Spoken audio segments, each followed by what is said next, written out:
Hello. Welcome, Flocka.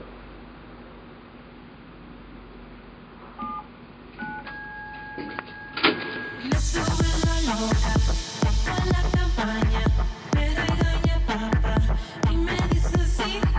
Le sube la loca, con la campaña, me regaña papá y me dice sí. Le sube la loca. My name's Tittsworth, Jesse Tittsworth. I've been in the Washington, D.C. area for a couple decades now. Dad was in the military. The first place in D.C. we moved was Anacostia. Bowling Air Force Base is what it's called. And before that, I was probably in like 4 or 5 different cities before 4th grade. My mom's Chinese, met her in Taiwan, and here I am. I've always loved music. My dad always loved music. He would collect records and things like that, you know. And I would kind of grow up like making little tapes and things like that, collecting like bands, 7 inches. I grew up with a lot of homies. Some were rappers, some were in bands, all this stuff.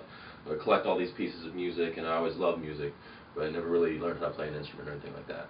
So the first time I saw somebody actually taking pieces of music that they loved and manipulating it and trying to get into music of their own and trying to get into sets and things like that, it just made sense to me. And then I tried it, instantly fell in love with it.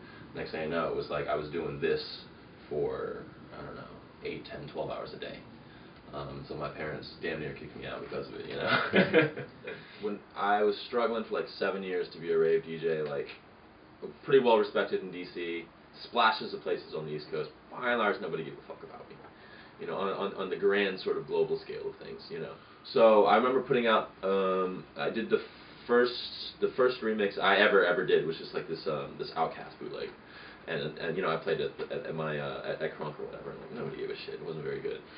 The second record I ever really Baltimore Club remix I ever did was Milli Vanilli remix. And you know, my boy Dave Nada was like, you should put that up on the Holotronics board, and that was like, you know, before Diplo blew up and all that shit. And next thing I know, like cats were showing me love on it, and Diplo was like, yo, you should put this out. Turntable Lab was like, yo, who's putting this out?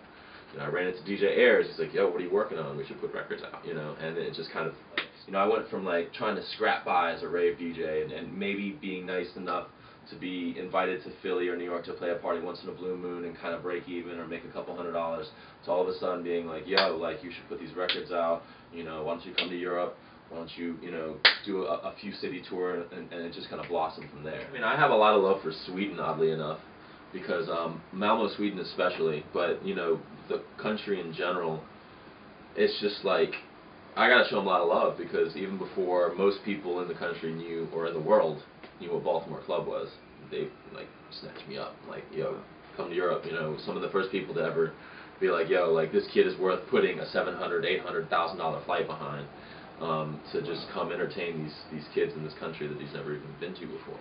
Having said that, like, look, shit happens all the time. Like, you know, sometimes you fly to the other side of the world to a group of people, or to know people who may or may not give a fuck about you, you know. So you know, it's a constant evaluation, but I would say due to the fact that I did have this foundation of like, here's a crowd, and here's what you want to do, and here's how you do it, but sometimes if it doesn't work, here's how you save it. Like, that's still in me, you know what I mean?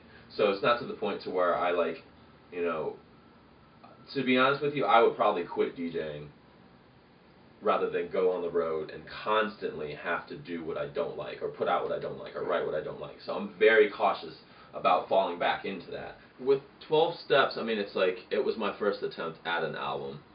So, you know, for me, I guess it needed to feel personal. It needed to feel like a somewhat coherent piece of music.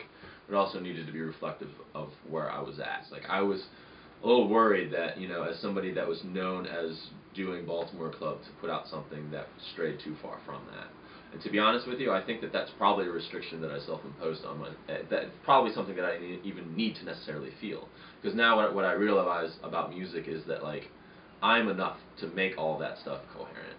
And my influences, you know, when I produce a house record or drum and bass record or anything like that, you know, I hope that you can hear me in it. So I probably should be less worried about having to stick to genre lines.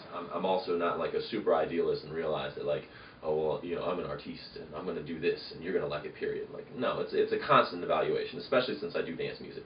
You know, we all want to do smart, interesting, creative, forward-thinking, artistic shit, but at the end of the day, like, we also want to make people dance if you do what we do. Or whatever the audience is, you know what I mean?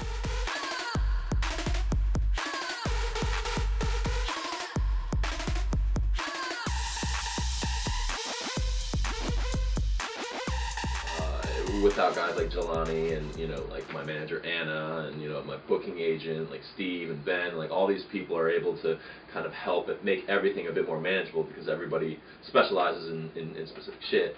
And then with the nightclub, you know what I mean, there's like a really awesome team of, you know, like half a dozen people that really grind their ass off for the club. So it's just like, you know, for me, it looks, you know, fun and easy and flawless, kind of juggling all this stuff, but the fact of the matter is there's a lot of people that help me do it, and at the end of the day, I probably try to do too much. It's just probably in my nature as an Asian dude, I don't know, you know. You know, so for me, it's just a matter of, like, I feel if you really love culture, you want to see it move forward. You want to see it get better. You want to add to that. So that's where I'm at, you know, and I feel that inherently, if you understand what makes you happy, that has a big part to do with success. And if I try to think too much, like, all right, well, I need to write this type of hit record, or you know what, Electro House is real big this year, and it's just like, I don't want to be one of these dudes that's just kind of like constantly chasing success and loses himself in the process. You know, that's pretty much where I'm at.